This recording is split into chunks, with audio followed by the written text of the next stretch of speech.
I'm going to let Caitlin take it away. Thanks, Caitlin. All right, thank you everybody. I am Caitlin Stewart, and today I'm going to talk to you guys about website localization. So we'll start off with a little bit about me. As I said, I'm Caitlin Stewart. There's my Twitter handle. Now, I work primarily in ASP.NET and C#, and I've recently started working with MVC. So I kind of prefer back-end technologies, but with the way things are going, front-end seems to kind of be the place to be. So I'm going to talk about localization in JavaScript. And on the screen here, I have kind of a little joke. It's from a video game that was poorly translated. Now, you may not know what localization means. That means having your website available in other languages for other people. So why should you do that? Well, in the United States alone, there are currently 50 million plus people that speak Spanish. And supporting multiple languages is going to give you a much greater audience. And once you've done that for one language, it's really easy to support other languages. So it makes your website more accessible to people that don't speak English, which is definitely a big portion of people. So theoretically, if you change the language in your browser, you should start to Spanish, then you should see websites in Spanish, right? I mean, that's how it should work. Well, if we go to ok.gov, that's definitely still in English, but you know, they're smaller. GitHub doesn't. Stack Overflow does, which is great. It allows you to reach other people that speak different languages as well as get help from other people. Google by default does not. Newegg doesn't, but Best Buy does, and Amazon does not. So if you were a user for those last three websites, if you were a user wanting to make a purchase between Newegg, Best Buy, and Amazon, well, Best Buy defaults to Spanish, and if that was your native language, you'd definitely be more likely to buy from Best Buy. So you've decided that that's the way you want to go. You want to make your data available to everyone, so where do you start?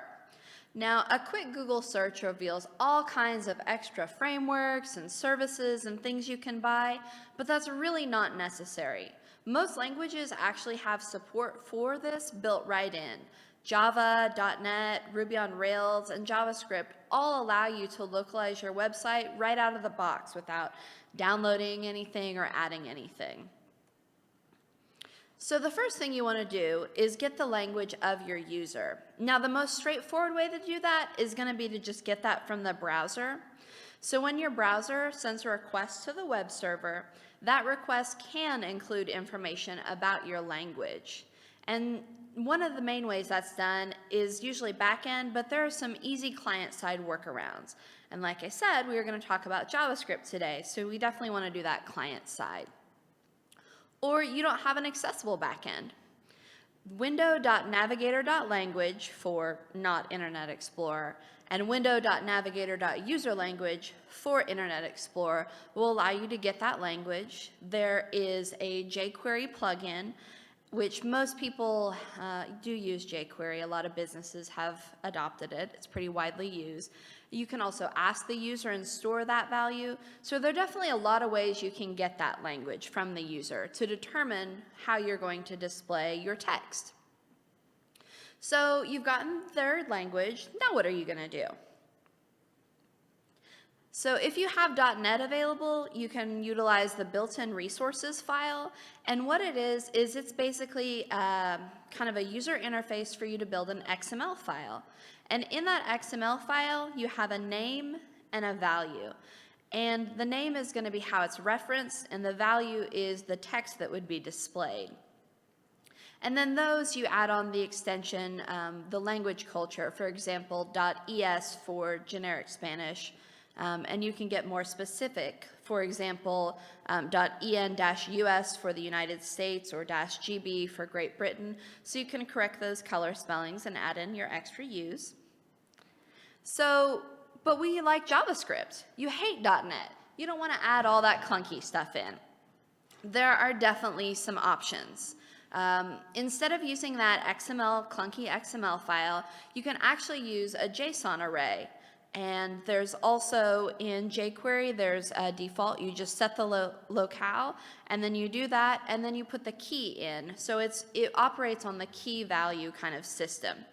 And most libraries, if you look into localization libraries, they just use JSON.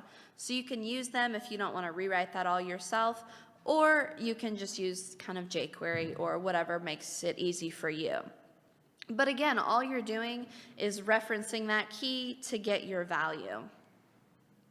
So you've got your string set up. You're like, okay, here's the text in this language and here's the text in this language. And the key matches between both so it knows which to call. And now you want to implement this in your page or app. So any existing strings or text, you're going to replace with a reference to them. You can use jQuery to access that value or write a function, whatever is going to be easiest for you. And you only have to do this once in the code. So once you have that language in, your function or jQuery is just going to reference that key based on your language, and it's going to pull the correct text in for you. So once you've done English and Spanish, you can just add French. All you need is another translations file. And it's very, very easy just to keep building upon. And so it's definitely something that's important to do. You're going to reach a greater audience, and once you've started, it's easy to roll in.